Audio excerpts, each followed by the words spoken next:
संयुक्त राष्ट्र में भारत को वीटो पावर मिले, इसके लिए यूरोप के एक देश ने बड़ा ऐलान कर दिया है और साफ कह दिया है कि हम भारत को परमानेंट सीट दिलाने के लिए दुनिया की किसी भी शक्ति से लड़ने के लिए तैयार हैं।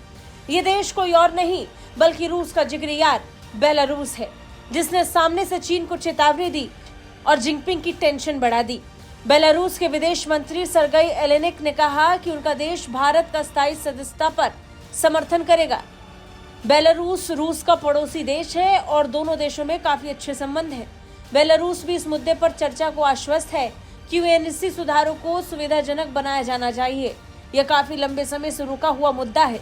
दुनिया की नाजुक स्थिति को ध्यान में रखते हुए संयुक्त राष्ट्र में इस मुद्दे पर चर्चा हो रही है। हमने महासभा के 78वें सत्र के दौरान अपनी बात रखी थी और इस दौरान हमने अपने आधिकारिक बयान में साफ कर दिया कि सुरक्षा परिषद में भारत के शामिल होने का समर्थन करेंगे। हम एक अधिक न्यायपूर्ण, निष्पक्ष और बहुध्रुवीय विश्व व्यवस्था बनाना चाहते हैं। तो ये बयान था बेलारूस का, जिसमें साफ हो गया कि चीन के खिलाफ एक और देश आकर खड़ा हो गया है। भारत के समर्थन में बेलारूस ने अपनी इच्छा साफ जाहिर कर दी है। वैसे भारत की ताकत को देख आज दुनिया को पता चल चुका है कि किसी भी बड़े मंच के लिए भारत बहुत जरूरी देश है। अब संयुक्त राष्ट्र सुरक्षा परिषद दुनिया का बड़ा मंच है और आज यूएनएससी की परमानेंट सीट को लेकर भारत लगातार कोशिश में जुटा है।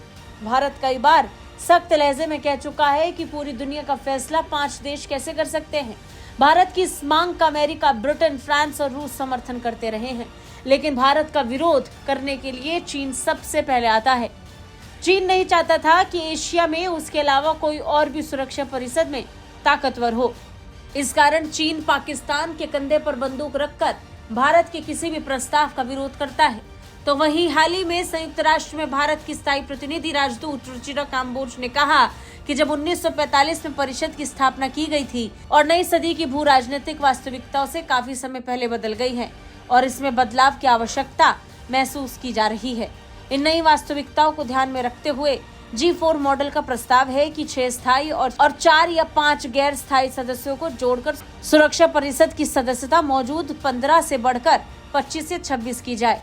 सुरक्षा परिषद में 2 अफ्रीकी देशों और 2 एशिया प्रशांत देशों, 1 लैटिन अमेरिका और कैरिबियाई देश और पश्चिमी यूरोपीय और अन्य क्षेत्रों में से 1 देश को स्थायी सदस्य के रूप में शामिल करने का प्रस्ताव रखा गया है। खैर, जिस तरह से भारत के लिए बेलारूस ने यूएन की परमानेंट सीट के समर्थन की बात कही, उससे तो यही लग रहा है कि अब चीन कुछ भी करे, भारत को वीटो पावर मिलकर रहेगी। आपको क्या लगता है? वीटो को लेकर कमेंट करके जरूर बताएं।